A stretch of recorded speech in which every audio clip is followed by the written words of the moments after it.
Member from Parkdale High Park. Thank you, Mr. Speaker, and welcome to distinguished guests, members of the Vashem Society, and to Consul General. Welcome to Queen's Park. I usually say when I stand up that it's a privilege to rise in the House, but today I'm going to say something different. It's a duty to rise in the House. It's a duty because I'm not Jewish, I'm Gentile.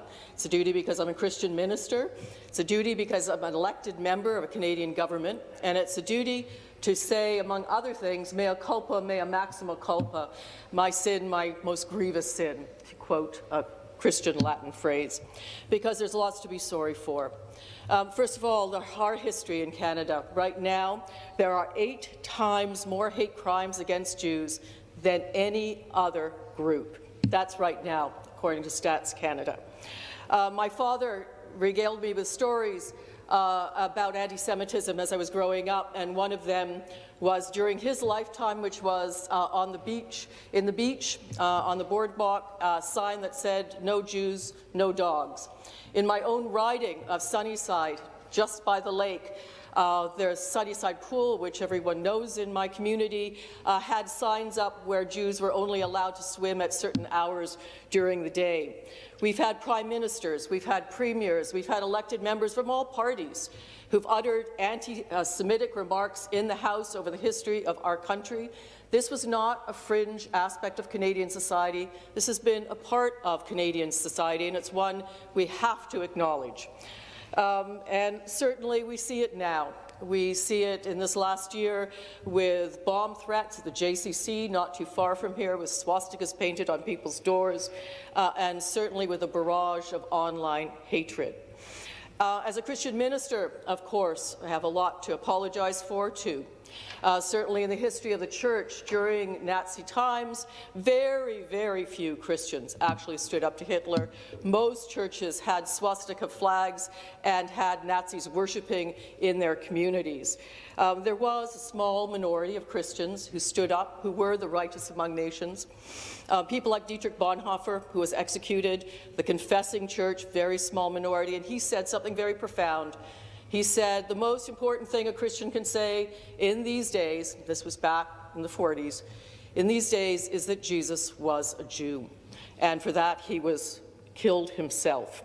A particular story that I've used in my preaching many times about a small town in the former Soviet Union where 90 children were holed up in a warehouse where all their parents had been killed, and the soldiers, the Nazis who were on duty, complained about the crying of the children, that it was bad for their morale, that it kept them awake at night.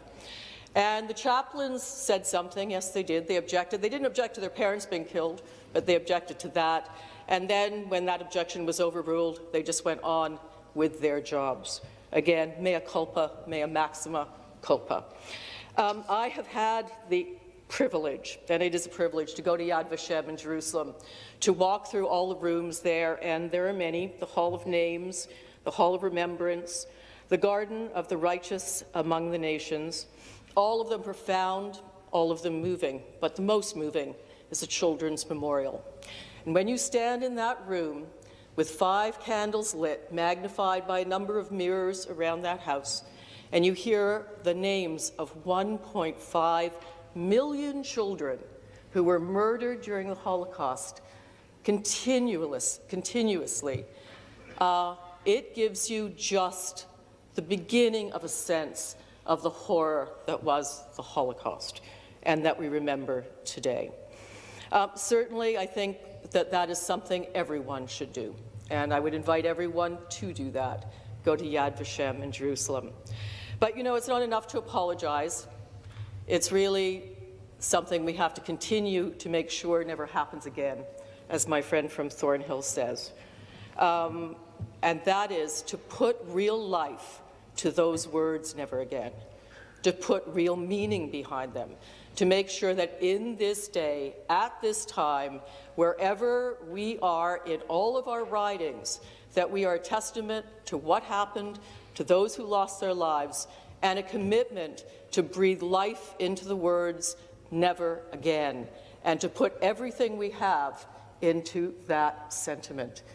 In honor of those 1.5 million children, to the 6 million Jews, to the horror that was and that has been part of our own history that we need to acknowledge. I say again, never again. Thank you.